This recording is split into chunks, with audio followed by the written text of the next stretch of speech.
machen, damit wir uns auch alle sehen können.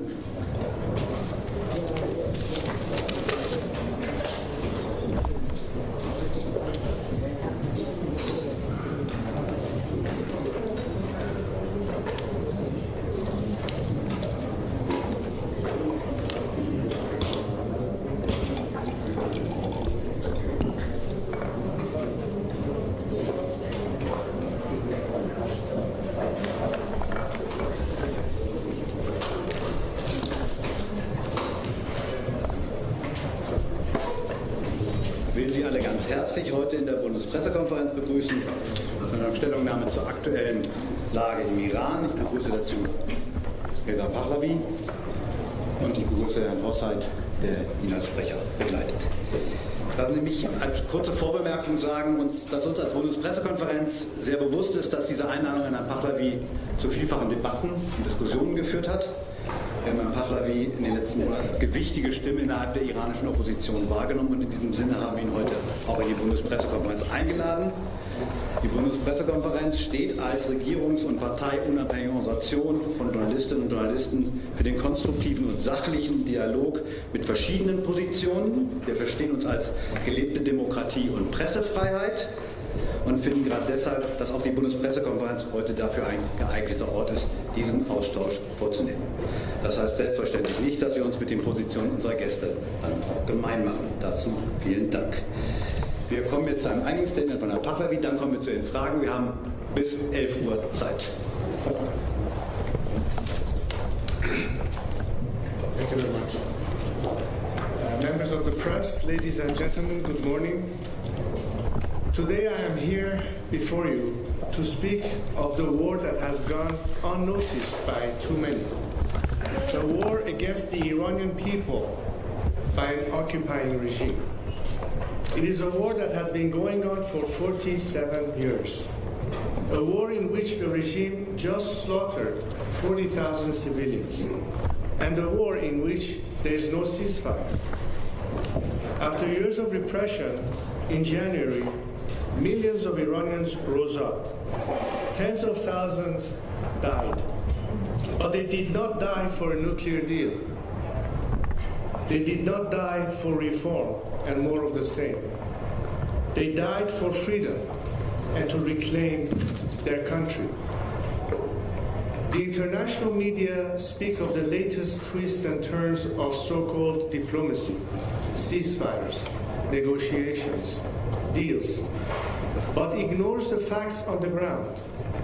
A generational revolt, the most profound uprising in Iran since 1979, uniting all Iranians across each of our 31 provinces, and in more than 450 cities, and yes, even elements within the state apparatus itself. When legitimacy dies, power begins to crumble. As Chancellor Merz declared, if a regime can only hold onto power through sheer violence and terror against its own population, its days are numbered. The question is not whether change will come. Change is on the way. The real question is how many Iranians will lose their lives while the community of Western democracies continue to merely watch. As we speak, atrocities are still unfolding that the world cannot see because the regime has blocked internet access while silencing the witnesses. Its operatives hunted wounded protesters in hospitals and executed them in cold blood. Bodies were collected by dump trucks. Families searched through rows of unmarked body bags. 40,000. The number is too large to comprehend, too abstract. So let me tell you just one of their stories. Saleheh Akbari was a 38-year-old nurse during the January uprising. She and her husband, Ahmad Khodai, opened their home to wounded protesters, people too terrified to go to the hospitals. because the regime was hunting them down. They treated the injured, they hid them, they saved lives. A few days later, regime agents stormed in. Saleh threw herself between them and her husband. They shot her point blank in the heart, in front of him and their young child. She died in his arms. But then came the unspeakable. Agents who had recuperated her body raped her corpse, photographed the desecration, and sent the images to Ahmed as psychological torture. Broken by grief, he posted a final goodbye on Instagram and attempted to take his own life. Arya Ali Dost, 23 years old, wanted to pursue a career in real estate until the regime killed him in the January protests. His mother is here with us today.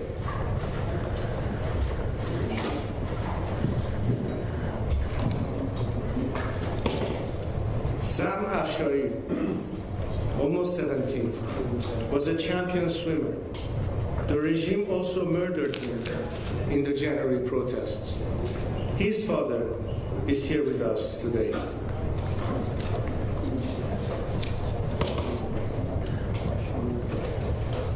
Mr. Afshari and Mrs. Ali Dost will be here with me after I take your questions, and I hope you will speak with them too. I urge you to listen to them. There are more. In the last 2 weeks, 19 political prisoners have been executed. So let me ask you, do any of you know their names? Have any of you written articles about them? Have you looked into this at all? I read in your newspapers about the tragedies of war. But what of the regime's crimes against my compatriots? It is committing crimes against humanity as we speak. Will the free world do something or watch the slaughter in silence? There are people waiting for the answer. Their lives are literally on the line. As we speak, 20 political prisoners have been sentenced to death and are awaiting execution.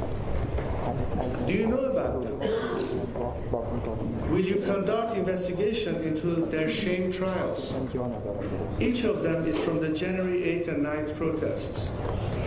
These 20 people and millions more are waiting to see whether you care about their lives enough to do anything about it. Will you? I want to speak directly to the journalists in this room. The regime has maintained an internet blackout exceeding 1,200 hours, 8 weeks of enforced silence. The Iranian people cannot call their families, cannot document what is being done to them, cannot show the world the crimes committed in their streets. Meanwhile, regime officials appear freely on your networks, post on your platforms, and offer their version of events to your audiences, unchallenged, uncontested, unopposed.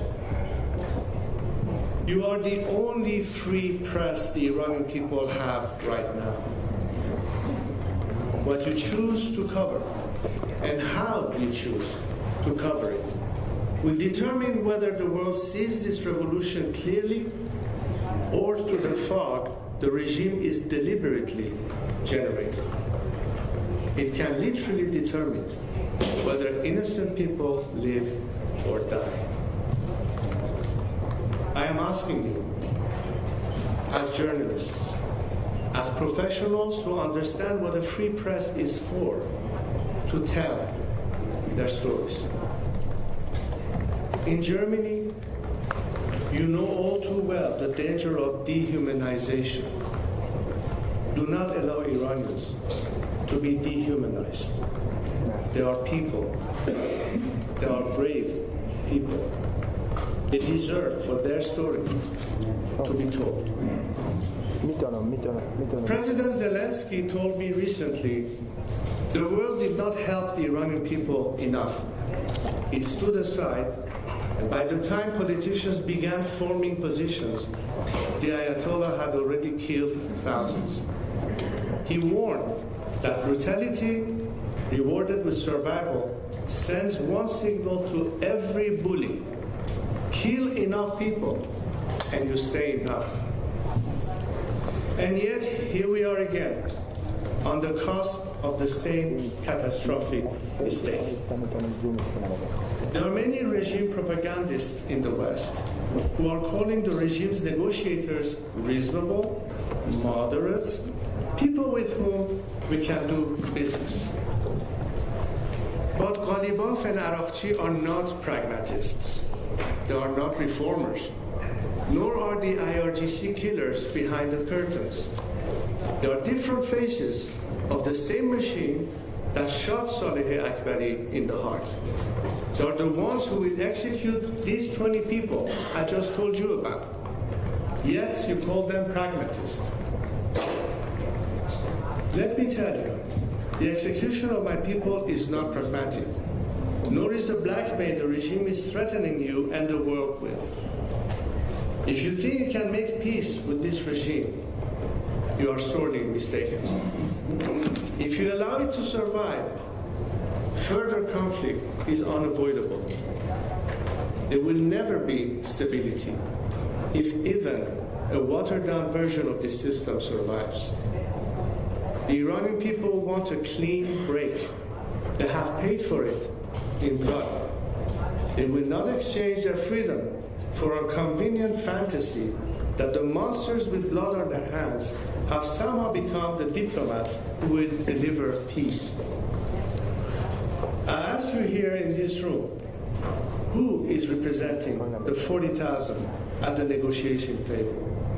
Who speaks for Saleh? Ladies and gentlemen of the press, that is not a rhetorical question.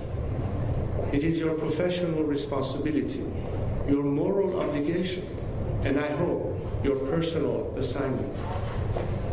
When spokespeople brief you on progress and breakthroughs and pragmatic solutions, ask whose freedom was negotiated away to get here.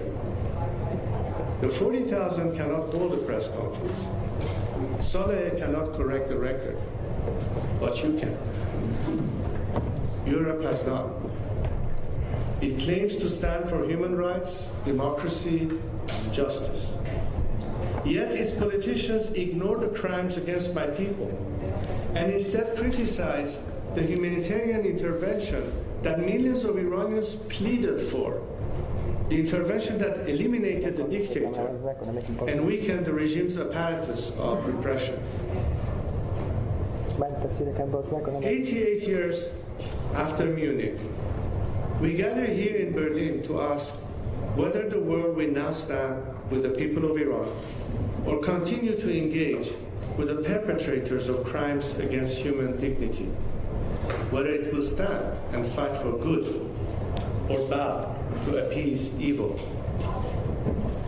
In German law, human dignity is sacrosanct, the absolute foundation of all other rights. This regime has made its destruction a governing principle, and it has brought that principle to German soil. German courts have linked Iranian state agencies to firebombing and shooting attacks on synagogues in Bochum and Essen. Intelligence services have documented Iranian cyber attacks on the German government, dissidents, and defense industries. And this is not new. The regime brags about the murders it has committed on your soil, like that of Iranian Kurdish dissidents or a beloved artist, Feridun Farrokhzad.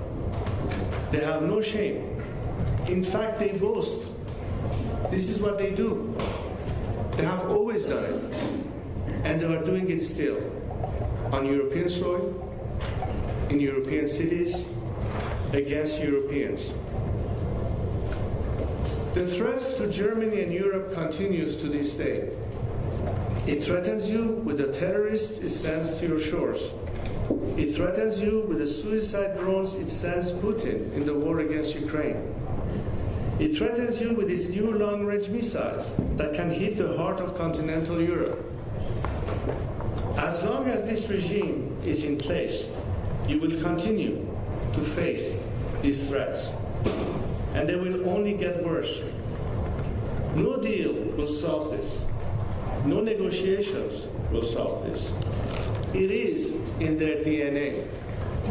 For 47 years, you have tried to change this regime's behavior, and for that, should be obvious by now, you have failed. So today, you have two choices. You can submit and continue to live under constant blackmail, or you can chart a new course.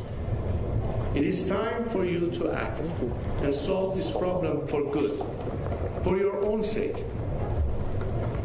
The Iranian diaspora has delivered its verdict. On February 14th, more than 250,000 Iranians gathered in Munich. They were not alone. They were joined by Germans who value freedom and dignity. Across Hamburg, Stuttgart, and Berlin, they marched under one flag with one demand: a free, secular, democratic Iran. Europe should listen to them and not negotiate with the terrorists who drove them into exile. The choice before Europe is not between war and peace. It is between a dying regime that endangers us all and a free Iran that can become a partner for stability.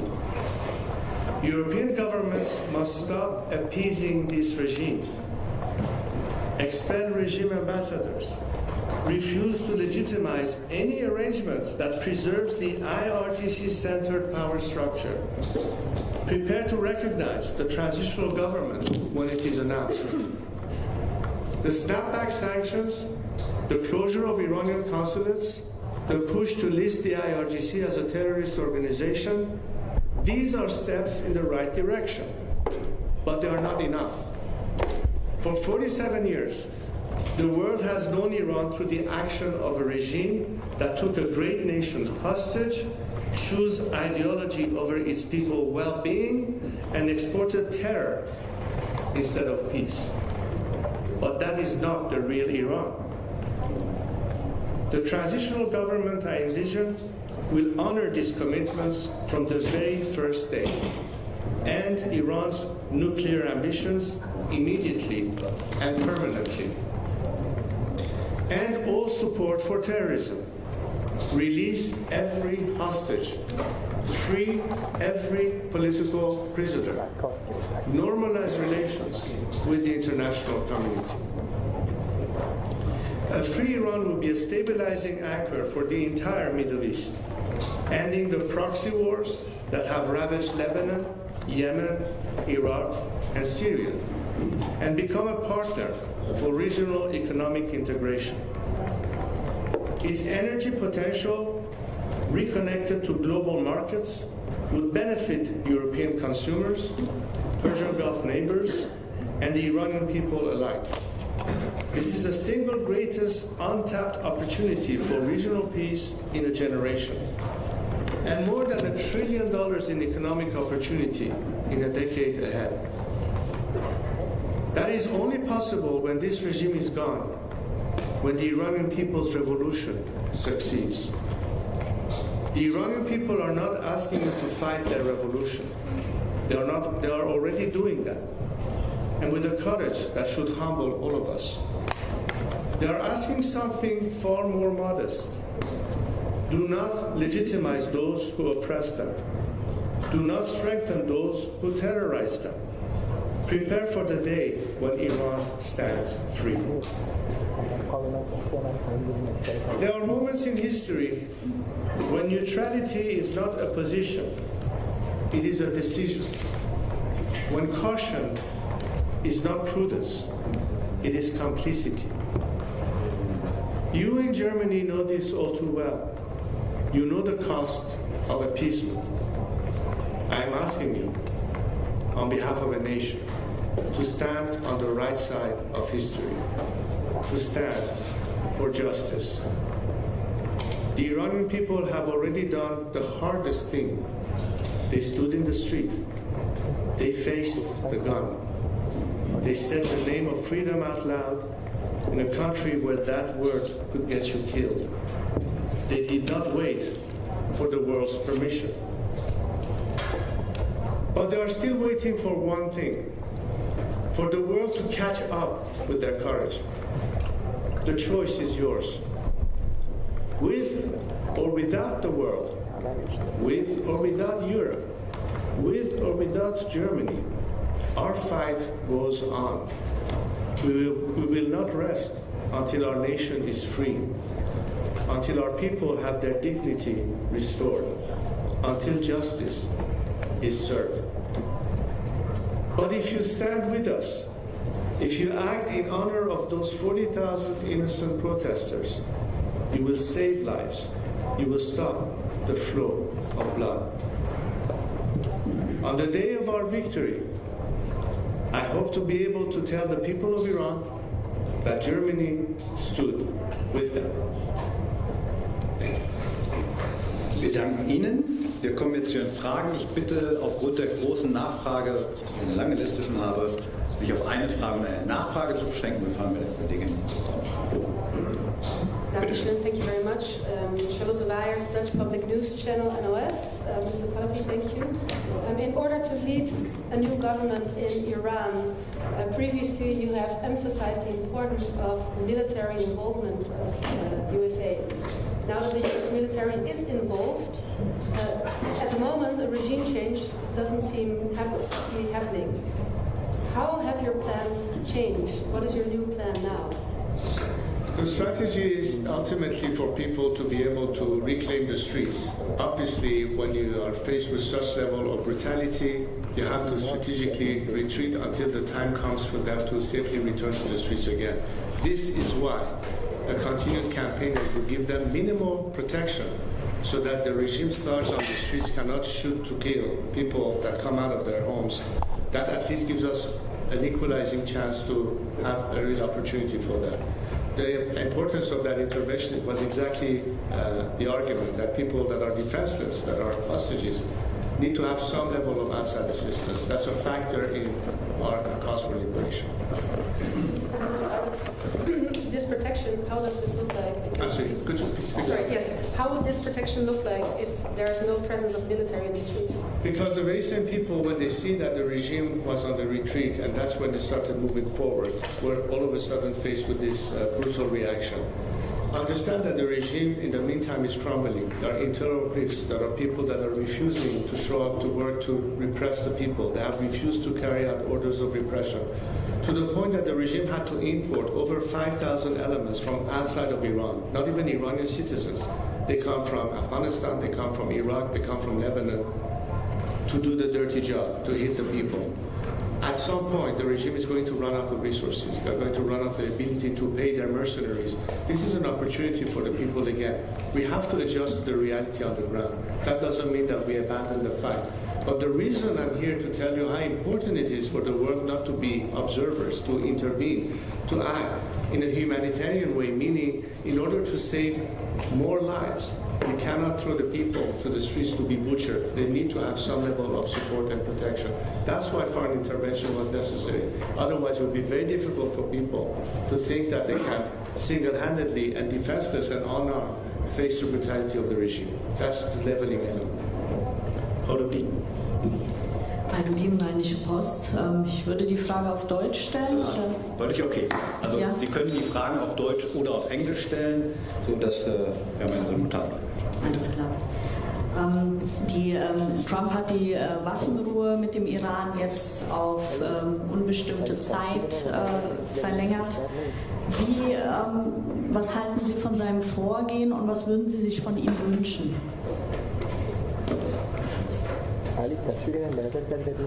As I said in my speech, thinking that the regime has the ability to actually commit to a lasting peace is a little bit too much of a fantasy. And the reason I'm saying this is because if you see the pattern of behavior that the regime has displayed all these years, concealing their true intentions, hiding their nuclear program, being totally non-transparent in their true intentions, the actual rhetoric that they use within Iran, the belligerence that they talk about, their entire behavior is not indicative that they're prepared to change in any form or shape their behavior. But why is that? Because they can't. If they cease to do what they do, they're no longer the regime they claim to be. They're no longer a regime that is trying to export an ideology at the cost and expense of its own citizenry. And they've done that for just 47 years. As I said again, the whole narrative of ceasefire negotiation is still based on thinking that somehow the behavior is not going to change and you're going to deal with people who all of a sudden have become pragmatists. I don't see that happening. I'm not saying that diplomacy should not be given a chance, but I think diplomacy has been given enough chance, and every time it has had setbacks. This is time to readjust the foreign policies, to think that this regime is a solution at the end. The solution is the liberation of a nation that is asking you to take their side for once. For 47 years, the people of Iran have not been part of the equation. For 47 years, they've been ignored. They are not even part of these negotiations. And I'm here to speak on behalf of millions of Iranians who are voiceless to tell you, rather than investing on this regime, invest on them. Let them be the agents of change. Let them be the people who will bring you peace and stability, unlike a regime that has no intention other than survive at any cost, albeit killing thousands of innocent Iranians just to survive. This needs to be part of the consideration. And I don't think that I can judge the behavior headline to headline. I've learned one thing in the past few weeks. Whatever we hear coming out of Washington, let's judge on the results as opposed to the words that are being said here and there on social media. Aber Sie haben zugleich vorhin auch eine Art Minimum Protection für die Menschen gefordert. Und wenn aus den USA eine Rhetorik kommt wie Zivilisation auslöschen, hilft das der Opposition im Land?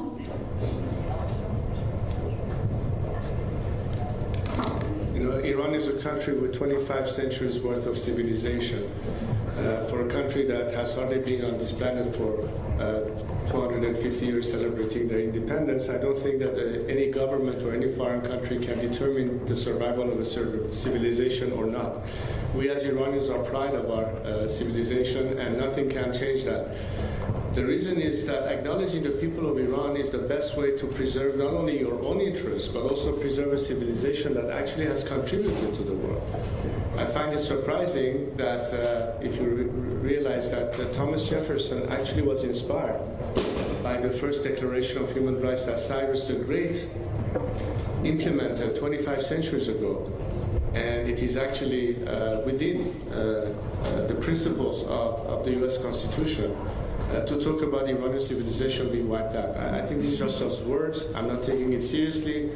And I think that Iranians will pretty much tell you that we've survived many onslaughts. We have survived many invasions by the Arabs, by the Turks, by the Mongols, and we're still standing. And we will continue to stand.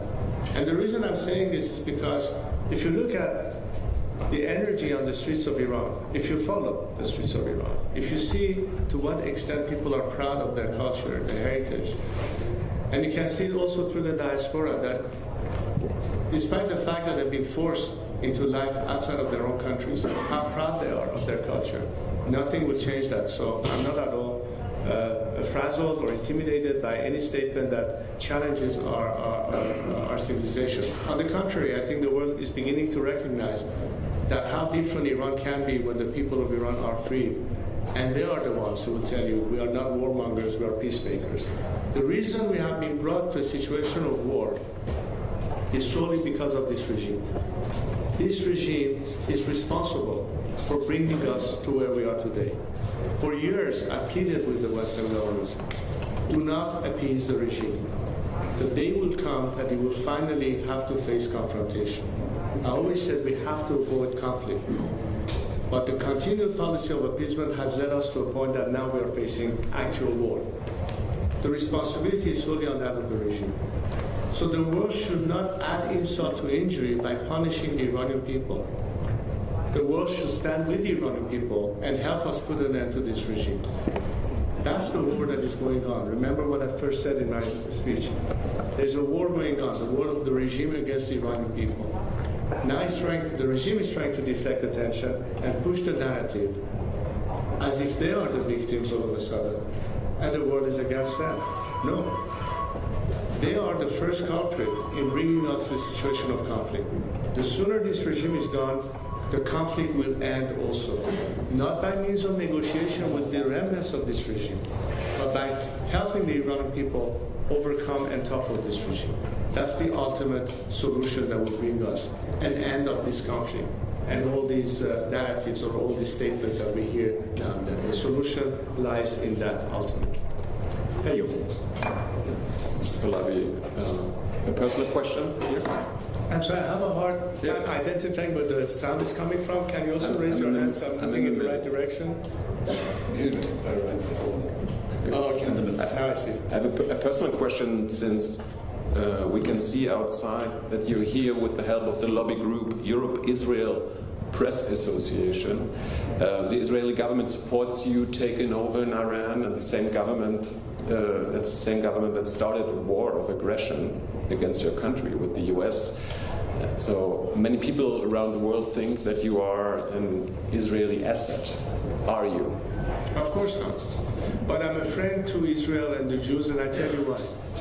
Because again, as a descendant of Cyrus the Great, we take pride of the fact that the very cornerstone of human rights happened at the time that Cyrus the Great, through his cylinder, which is displayed worldwide, that is referred to in the whole of nations as the United Nations, was what coined the very principles of liberty when he freed the Jewish slaves in Babylon and helped them rebuild their temples in Jerusalem.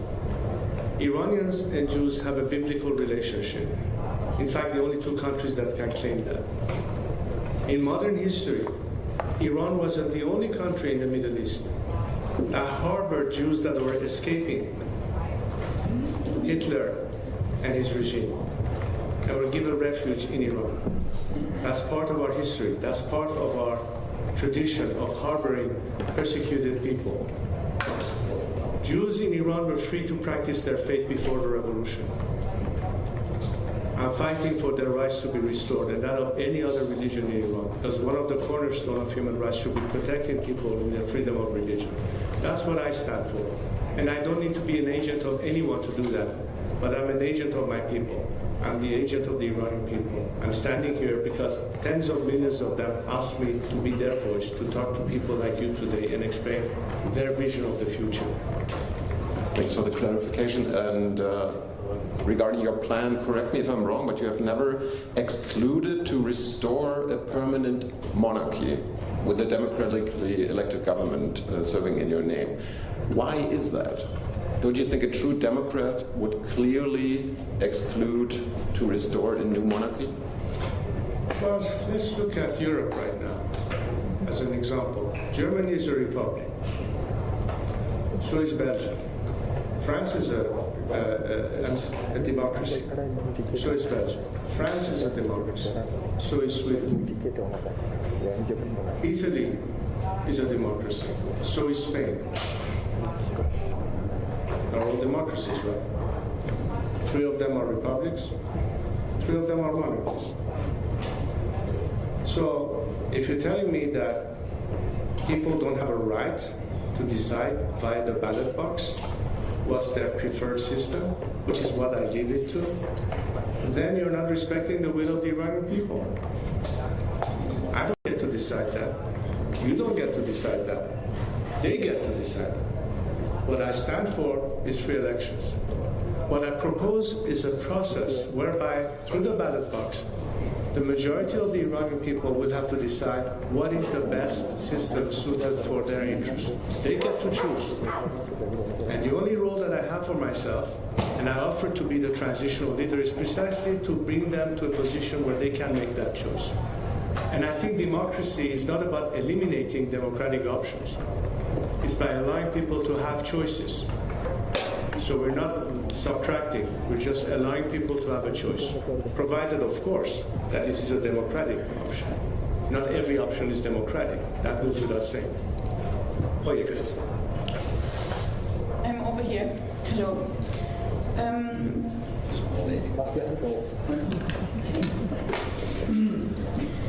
In a French TV show, you recently said that you never argued for military intervention in Iran, but on the 10th of February, you clearly stated in an interview with Glenn Beck that only a foreign military intervention could neutralize the apparatus of repression in Iran, and only that can be the solution. Do you feel responsible for the many innocent Iranians who have died to the US and Israeli bombs, may I say illegal, bombing that you supported?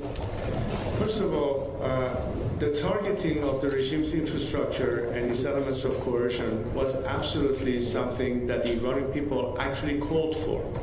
They were asking, they were in fact insisting that come and help us. Based on what President Trump has said at the time, that if the regime hits the people, they will see a very harsh response. The air cover campaign that included hitting the regime infrastructure and apparatus of repression was a necessary step to equalize the playing fields for Iranians that were getting massacred on the streets, defenseless, by the regime that used military weapons to shoot them on the street. How else do you expect defenseless people to have a chance to actually overcome this regime without some outside help? Many times we saw conflicts where outside interventions were necessary. The Partisans fought fascism with outside help in Italy. France was liberated when the Allied landed on the beaches of Normandy to put an end ultimately to the Second World War. This is the kind of intervention that should be perceived as an element that helps the people as opposed to the regime. And of course, I'm not shying away from that position that we have every right to tell the world when we are being shot on the streets, how else are we supposed to protect ourselves? We can't do it by ourselves. In fact, that was in the interest of protecting more lives from getting lost. Because the more the regime has a means to suppress people, the more casualties we will face. This is something that, in fact, limits the casualties as opposed to add to the casualties. And no one likes to see civilian casualties. Of course I don't. Of course we ache for anybody that has been collateral damage. But we are not apologizing for calling for our freedom. We went to the streets and I told people on the eve of that protest, why don't you chant your slogans, whether from home or on the streets, for freedom? And that's what they did. The result was the regime massacring people to the tune of 40,000 people or more in less than 48 hours. Should we say, oh, the regime will kill us if we call for our freedom, so we better not ask for it? What person, what patriots will shy away from asking for our freedom? That's all we did. So I think the world should be apologizing to Iranian people for ignoring them. You should be the ones apologizing to the Iranian people that for 47 years, your governments have appeased this regime. You turn your back on the Iranian people. They didn't rise up only this time. They rose up many times in the past 40 years. They rose when Khatami became the first president. He threw students from their dormitories when they were protesting the fact that he was not delivering on his campaign promise. Later on in the Green Movement, they were thrown under the bus yet again.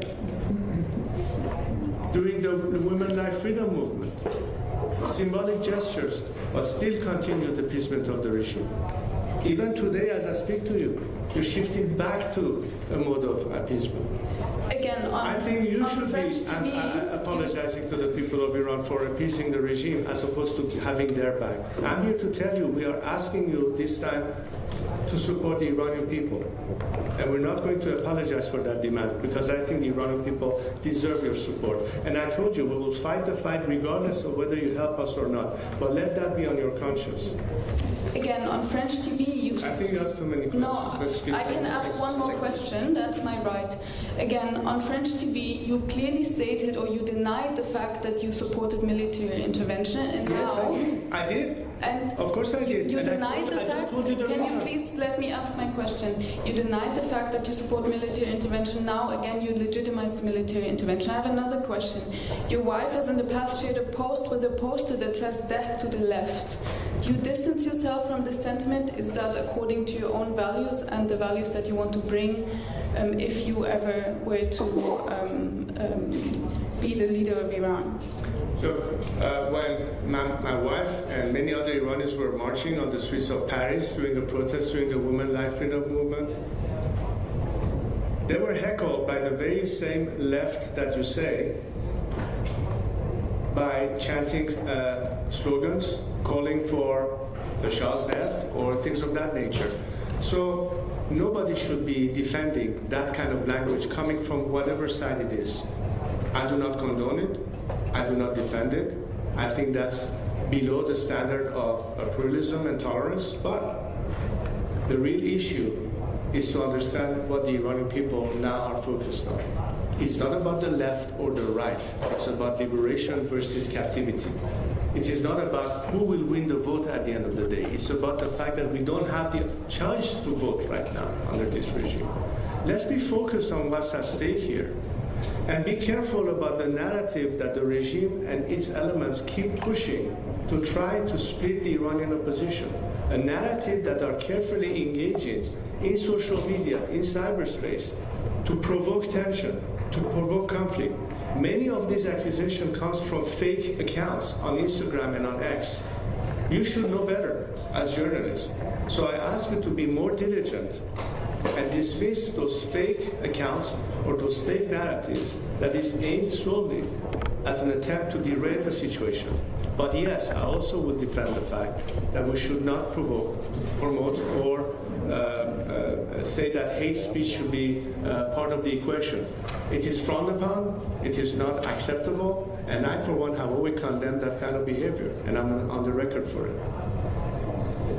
Die Kollegin. Das Ding, okay. Ja, ich sehe es. Ich habe gesehen. Ja, Sie sind dran. Ja, danke. Auf Deutsch. Danke, Herr Pahlaví. Laura Cipul von web.de und GMX. Sie sind hier in Berlin, um Bundestagsabgeordnete zu treffen. Wie bewerten Sie denn den Fakt, dass die Kabinettsmitglieder sich nicht mit Ihnen treffen wollen, und was erwarten Sie von Deutschland?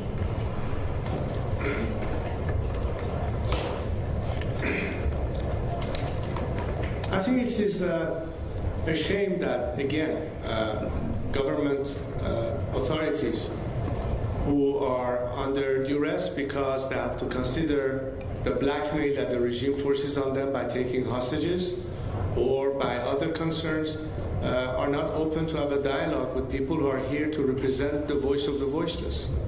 I'm not here to campaign for myself. I'm here to tell them, hear out the Iranian people. Understand what is going on the streets of Iran. Understand what is their ask from your respective governments. Governments that supposedly stand for freedom, who stand for human rights, who stand for equality. But when it comes to an opportunity to implement it, you choose to continue negotiating with a regime that has demonstrated its complete violation of all of these aspects. And we are here to say, how can we be protected in the sense that instead of allying with us, as people are fighting for the very same values that are supposedly defending on your soil, you are in fact allying for a continuity of a regime that is repressing us and denying us all these rights. We are trying to liberate ourselves. And the solution to all of the problems that you face, pragmatically speaking, security concerns, terrorism on your soil, the spread of Islamic radicalism in Europe, and many other aspects of it, all connected to the continued survival of this regime in Iran. That's what's at the equation. Don't look at it necessarily because it's purely a matter of humanitarian concern. Out of your own interest, you should consider what is happening, because the situation is not going to get any better. The situation could even get worse. And who knows by then how much damage will be done. This is a golden opportunity when this regime has been never as fragile as it is right now, to be done with. This is not just the concerns of Iranians. Many countries in the region right now are telling you this, that this is a wounded beast that will strike back with revenge and retaliation. It's an opportunity to put an end to it.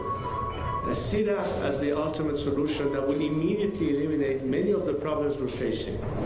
It's not just about humanity, it's not just about human rights and democracy, it's not just about stopping execution, it is also stopping migration, it is also putting an end to energy dependence and curbing to another form of blackmail that comes from Moscow this time on your energy requirements. Imagine all the economic opportunities and what it will mean to your economies once Iran is freed. These are the kind of calculations that ought to be the focus of your governments. This is the kind of discussions I'm having with your parliamentarians and various political parties. But if your governments continue to focus only on somehow maintaining the status quo, you're neither helping us liberate ourselves, nor are you truly addressing the concerns that you will have down the line. This is what ought to be the focus. But if I'm denied an opportunity to explain that to your leadership, I wonder how else they're going to be able to have that kind of assessment. Did we ask you not to talk to the regime? You have. Diplomacy is diplomacy. But I think it should be the prerogative of democratic governments not to be dictated by a bunch of thugs and terrorists who you get to talk to and you don't. It's not their prerogative, it's yours. Exercise your prerogative as democracies. You're entitled to talk to whoever you want, but not succumb to their blackmail so they tell you who you should talk to and who you shouldn't talk to. I'm sure the German people will expect that too from their governments.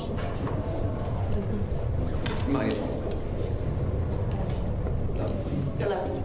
Hi, I'm Anna Norskevich with CBS News. So you supported the U.S.-Israeli bombing campaign of Iran, but clearly 7 weeks in, the regime has not collapsed.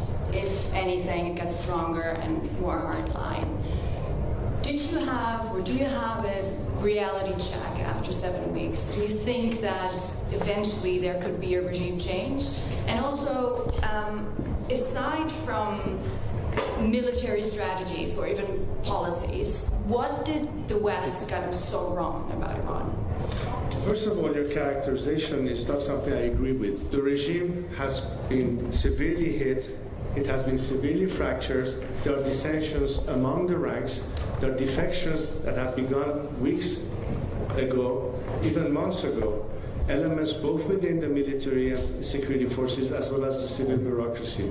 There are some people looking for a way out of this regime. The decisiveness of putting more pressure on the regime is a huge factor that will make people decide when it's time to abandon ship. However, if all of a sudden in the middle of a campaign, everything comes to a stop, whoever had an intention to do something about it might step back and say, wait a second, what's going on here? One day they talk about strike, another day they talk about ceasefire. One day they talk about negotiations, one time they talk about hitting Iranian infrastructure. But which one is it anyway? Point is, it creates confusion.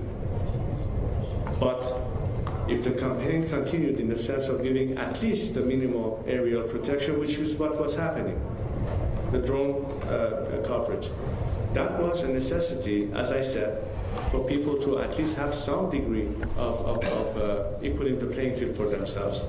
But to see through, and ultimately, when it comes to who are the boots on the ground, because that's one of the expressions that you often hear, well, it is the people of Iran who are the boots on the ground. We're not expecting foreign military to land on the Iranian soil. We have to do that part ourselves.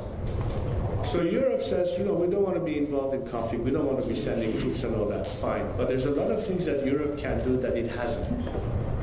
Nothing has been done to help us with internet connectivity. Nothing has been done by putting more pressure on the regime to stop executions. Nothing has been done to force them to release political prisoners. Yes, there have been some steps taken, like putting the IRGC finally on the list of terrorist organizations. As I said in my speech, that was a good step, but it's not enough. Expelling their ambassadors, shutting down their chancelleries, expelling elements that are directly tied with the regime's operations here to threaten citizens of this country, or involved in terrorist act, or money laundering. There's so many other aspects that the world can do to at least indicate that they're not going to reward the regime on its behavior, and also be supportive of the Iranian people in different ways. Not everything comes through military conflict. A lot of it comes with actually strengthening and helping civil society in Iran. We need a lot of help in the process because this is a two-phase issue. We're not just talking about a campaign of putting an end to the regime. A lot has to do with the transition part. And that's an element that is part of the discussions I would like to be able to have with governments to explain to them what will happen once the regime collapses. Because I've been asked this question many times by journalists, by diplomats, by people in government. What's next? What's going to happen? Are we going to have another scenario like what happened in Iraq or Afghanistan? And I explained to them, first of all, Iran is very different than Iraq or Afghanistan. And also because, contrary to what happened then, the void can be filled. And the explanation of how we intend to fill them, and all the components. And all these elements I was telling you about that are looking for an opportunity to effect are part of maintaining the stability of the transition post-regime collapse. So when you are not clear in your intentions, when there's all of a sudden a stoppage of the momentum, that creates an element of confusion and unclarity. Not because the campaign was wrong, but because it was not carried out all the way it should finally put the final nail in the coffin. The regime has not been more strong. Yes, they are vengeful. Yes, they are building up their narrative. But I think that's not a sign of strength. That's actually a sign of weakness. As I said, they are importing foreign elements to do the dirty job on the streets because they cannot rely on their own elements to do the dirty job for them anymore. This to us is a sign of the regime crumbling. It's a sign of people defecting, which is good for our cause and bad for the regime. I just hope that as journalists you monitor that. I just hope that you understand the reality on the grounds in Iran. Not the narrative the regime is trying to push through its propaganda machine, and currently they have exclusive opportunities to do that because Iranians don't get to tell their stories. You can hear from them because you've been cut off. So what can be done so you can actually hear what the people of Iran have to say about this? That's really part of the missing element here, and we're trying to do our best to communicate these messages to the world, to the international media, but I hope you do a little bit more on your part to be more inquisitive and be more aware of what's really happening on the streets of Iran, and not just to take whatever the regime pushes at you in their version of the narrative and take that as the reality on the grounds, because it's far from the truth, what the regime is trying to push through its propaganda machine. Yeah, the civilian toll of the war, which you just called collateral damage, is so huge. Do you think personally that you've lost your opportunity to ever play a role in Iranian politics after supporting this campaign? I don't know what you mean by huge. If you're referring to the regime statistics, I never trust the regime statistics from the get-go. It's certainly not what you said. Have there been casualties? Yes, there have been casualties. But most of the casualties are the regime elements themselves. Most of them are either IRGC elements or Basij elements or anything associated with the regime. In fact, the minute what happened on January 8th and 9th happened, I called for people to stay at home, to protect themselves. First and foremost, to put their personal safety as a priority. And we've done that, knowing that we have to see what pans out. When will be the next opportunity to continue the fight? And you know what? Why don't you ask the Iranian people what they think of me? Why don't you ask them what there is expectation of me? Why don't you ask them why they continue to support me? Why don't you ask them when they come by the hundreds of thousands in demonstrations from Sydney, Australia to Vancouver, Canada to Munich and Berlin? That means no, inside Iran, tens of millions of Iranians chanted my name, and they still do. That tells you that they have faith and confidence in me, who for 47 years has been fighting for one thing and one thing only: their chance to liberate themselves and determine their own future. Today's Gen Z in Iran are my biggest supporters. You don't hear it because you're disconnected from them. So please, go and do your own diligence. Don't push this narrative. Don't push this propaganda the regime wants to propagate. Ask them. You'll get your answer. But you're not doing that part. You're only reflecting what you hear by the regime, but not what the people have to say. I have full confidence that the Iranian people trust me in that task and continue to ask me to do my job in being their voice and lead this movement to their freedom. I have no doubt about that. You will find the truth one day when you will hear more from the people. Please try to do that. Reconnect to the streets of Iran. It appears to me, more often than not, that there is a disconnect between the world media, Western media, from the reality on the grounds in Iran. That is stupefying for me. I saw that to some extent in Stockholm, and I see on other occasions. It looks like you guys are on another planet. You are not hearing what the people on the streets are saying. Maybe it's not your fault because you don't have that information. But seek the information. Don't prejudge based on something you interpret on a narrative that has been pushed down your line. Or maybe sometimes it's a narrative that you don't like to hear because it doesn't fit yours. Whatever it is, the truth is on the streets of Iran by the millions. And I think there are many networks that cover Iran that have access to that information. I urge you to talk to Iranian reporters and journalists who know that fact, who can tell you about what's happening in Iran. They get much more information than you do. Many of them are present here and elsewhere. Talk to them. Talk to Iranian bloggers. Talk to Iranian activists to the extent that you can. Talk to people who are in touch with Iranian political prisoners. Talk to Iranians who are in touch with university professors, doctors, teachers, lawyers, activists. There are so many of them that are in fact connected to Iran and a lot in the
to this regard.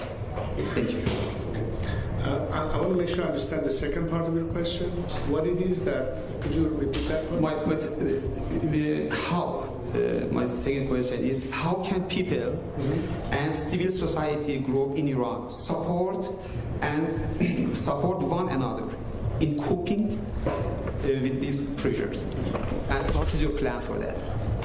Well, obviously, what is at stake is for, again, the fact that they're not even represented in these discussions. So part of the reason I'm here today is say, while negotiations are going on, what is that the Iranian people expect or their demands, and to convey that for the whole world to hear and for governments to take into consideration. So that's one aspect of informing the general public, public opinion, politicians, decision makers, journalists, so on and so forth. And again, part of the reason I'm saying that the most vital element to be reconnected to Iran and be able to access information that is pertinent and critical in any assessment or analysis is being connected to Iran once again.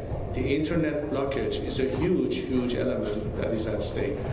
And I think part of the demand and discussions that is going on right now that should be included into the discussion. And as I said, at least perhaps if Europe is not at the negotiating table, but they should insist that part of the discussion addresses the question of political prisoners, addresses the questions of continued executions, and the fact that there's no ceasefire of the regime against its own citizenry, as they're sitting in Pakistan talking to the American side, and of course the internet blockade. This should be part of the demands.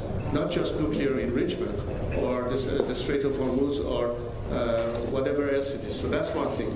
And number two, of course, again, as a result of that connectivity, then civil society within Iran and whatever the diaspora can do to help them as a conduit to the outside world or support that we can give them would have a lot to do with being reconnected to be able to better organize, better implement, better structure. So it does come down to a great extent to our ability to be able to talk to one another so we can organize whatever needs to be organized in terms of actions on the ground and what needs to happen. And I think that's the obvious demand and ask from Iranians who are active within Iran as they are struggling against this regime. So we'll have to see how this pans out. And again, as a last point, I wanted to say that based on what we hear, and again, I said I've learned that in the last few months it's better to see what actually happens as opposed to what's stated. But the latest I've heard, I don't know what you've heard, is that if there is a ceasefire, it's going to be in the next few days. So whatever that means and how long will that last, who knows? We'll have to see. All I'm saying is that I don't place much faith into the fact that this will result in any stable situation, even if there was some deal. I don't think it will last very long. I don't think it will be conducive to stabilizing the situation. I think the regime, as always, will regroup and regain some momentum to continue its proxy support and what have you. And we'll see a little bit more of the same. It will be a pity because in the meantime, Iranians are still getting slaughtered. The world is still unsafe. The region is still unstable. Problems continue to flood into Europe, not to mention the footprints of the regime and terrorizing respective citizens of respective countries here. That hasn't stopped. And again, I say the ultimate solution is when we have a chance to be done with this regime once and for all, this is a golden opportunity not to miss. It would be a pity if we don't see an end of this regime now that it's so fragile and ready to crumble. They're begging for survival yet again. Don't throw them a rope this time around. This time say enough is enough. You've been given too many chances. You've never come clean. Forget about this. You've come to a point that you've slaughtered innocent citizens by the thousands. And again, I remind you what Chancellor Merkel said. A regime that does this is no longer legitimate. If legitimacy is gone, the people of Iran will not stop short of anything other than a clean break from this regime. And that's what counts at the end of the day. It's not what Donald Trump thinks. It's not what Bibi Netanyahu thinks. It's not what Chancellor Merkel or anybody else thinks. What's important is what the Iranian people, 93 million of them, think. That's what counts at the end of the day. That's what I'm here standing for. What they ultimately think of it and what they need to decide for themselves. I'm here to help them. And the reason I'm here talking to you is because we expect Western democracies to be our first bastion for help. We're not looking to Moscow. We're not looking to Beijing. We're looking to Berlin. We're looking to Stockholm. We're looking to Paris or to Rome for obvious reasons. Because we expect that coming from democracies to be helping us in our cause for freedom and democracy. And it would be a shame if the democratic countries decide to opt for indifference or silence and continue the element of appeasement. That is not the answer that the survivors of this latest massacre want to hear from you. And I hope we'll have a little time to talk to them, and they'll tell you exactly what the Iranian people want to see Western governments do, so that their children haven't died in vain, so they haven't died for nuclear enrichment, they have died for freedom. That's what really matters at the end of the day. Ich bedanke mich bei Herrn Pahlaví, entschuldige mich bei allen Kolleginnen und Kollegen. Herr Pahlaví hat weitere Termine und ich wünsche einen schönen Tag.